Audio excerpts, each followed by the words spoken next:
Hey guys, and welcome back to Most Coasters. Today I'm going to be reviewing my home park, Six Flags Great America. I'm going to be talking about all it has to offer, its roller coasters, its food, and some of the things you can expect when you visit this park. Let's get to it. So to start, let's start with the coasters. This is definitely the largest draw. You're gonna have a lot of thrill seekers at this park due to the sheer number of coasters they have. Totaled, I believe it is 15 roller coasters. So let's start off with the biggest and baddest of the bunch. My personal favorite coaster is Goliath. It has a height of 165 feet. It is massive. Goliath is even the world's tallest and steepest wooden coaster, and it is the fastest wooden coaster because Lightning Rod was converted to a hybrid.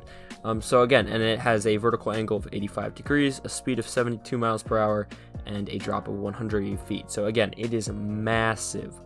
Now, the next biggest coaster, and a lot of people's personal favorite, it used to be my favorite at this park, was Raging Bull. It has a height of 202 feet, a drop of 208 feet. This thing, while honestly on the small side for hyper, it's one of the smallest. The second ever hyper, it also does have a very unique layout. It is a twister hyper, and so a lot of people don't like it for that reason. In my opinion, it's one of the best hypers out there. Probably not quite as good as Diamondback, but better than a lot of the hypers out there. And that's partially due to the pre-drop that causes the drop to have amazing airtime. There's a few other good airtime moments, and it's definitely fun. Now let's move on to some other notable roller coasters at this park. First off, there's Maxx Force. It goes from 0 to 78 miles per hour in 1.8 seconds. It's a crazy coaster, very unique to the United States. You've also got a few clones of some other rides at Six Flags parks that are honestly excellent. First off, you've give Superman Ultimate Flight, an excellent flying coaster, although, it is a clone. So a lot of people do kind of, give it a more negative opinion because of that. Another great coaster at this park is obviously Batman Ride, another clone. They have Flash Vertical Velocity, rethemed, brand new. It's a great launch coaster, great second launch coaster at the park. There is also Viper, an extremely good wooden coaster. I love this ride to bits. It's definitely somewhere like 4th or 5th in the lineup, but still an amazing coaster. And then you've got X-Flight, just one of the few wing coasters in the world. So, and it's also really good. There's a lot more coasters I could talk about. A lot of people love American Eagle. Me personally not. I'm just going to leave it at those coasters I mentioned. Overall, this lineup, though, is incredible with a lot of amazing coasters. If you are a coaster enthusiast, this is a park you've got to hit up. And if you don't know what a coaster enthusiast is, just roll your eyes. It's all good. Now let's move on to some of the other things that people like about theme parks, and that is the rides. So this park has 4. They used to have 4. They have 3 water rides, 2 log flumes, and a rapids ride, which will open later this summer. All 3 of those rides are excellent. The 2 flumes both give a pretty good splash, and the same with the rapids. Good ways to cool off during the summer.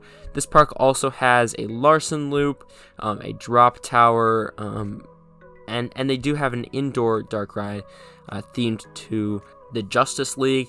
It's a really great dark ride. I know it has been cloned at other Six Flags parks. You can find it at a lot of places, but I still love it at least a little bit. So that's a lot of their rides. They have a few others I didn't mention. They've Revolution, they have a train, but they have a lot of your theme park classics, and their ride lineup really does cater to all ages. I would say they definitely could do better on the kids front. They did used to have I believe it is Looney Tunes National Park or something, area that they replaced with go-karts, and that, if they had it today, definitely would have taken their kids area above and beyond. But they again do have 3 different kids areas, that being Hometown Courtyard, I believe, Camp Cartoon, which has been shrinking a little bit recently, and Kidsopolis. So this park definitely does not lack when it comes to kids attractions.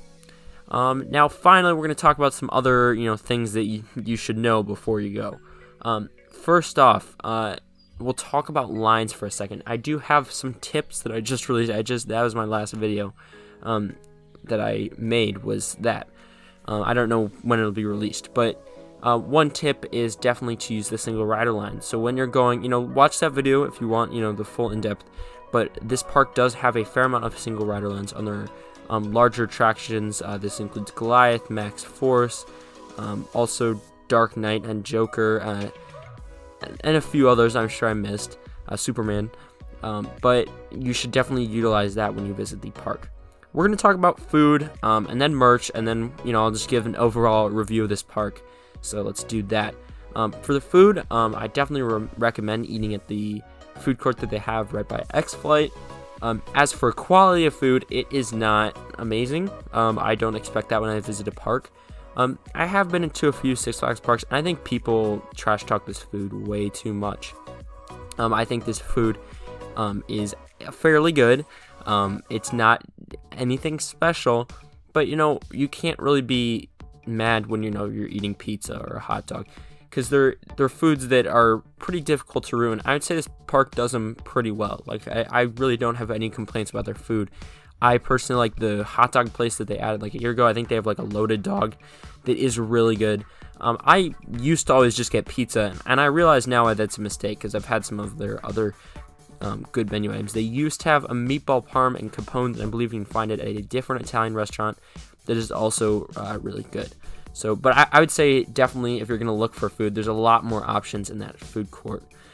Now, one thing that is really bad, and I don't think people talk about enough, is their merch. They really do not have enough selections.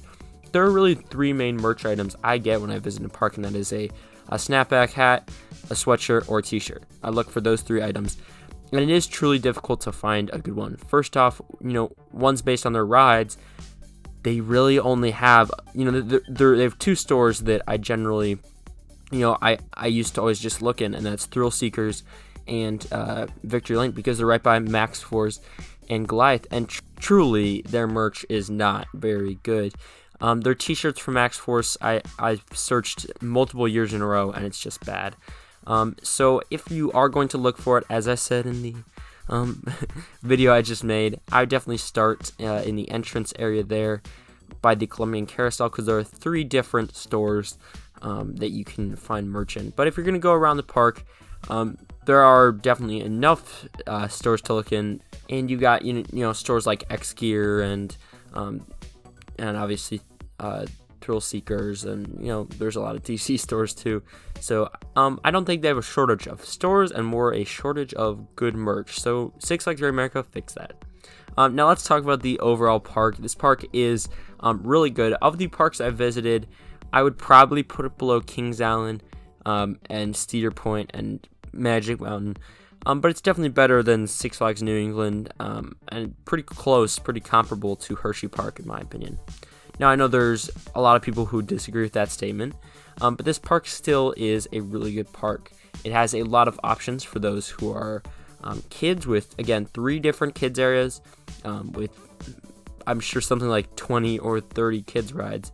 And there are a fair amount of family attractions, including a few family roller coasters, and definitely a few family rides that everybody can ride.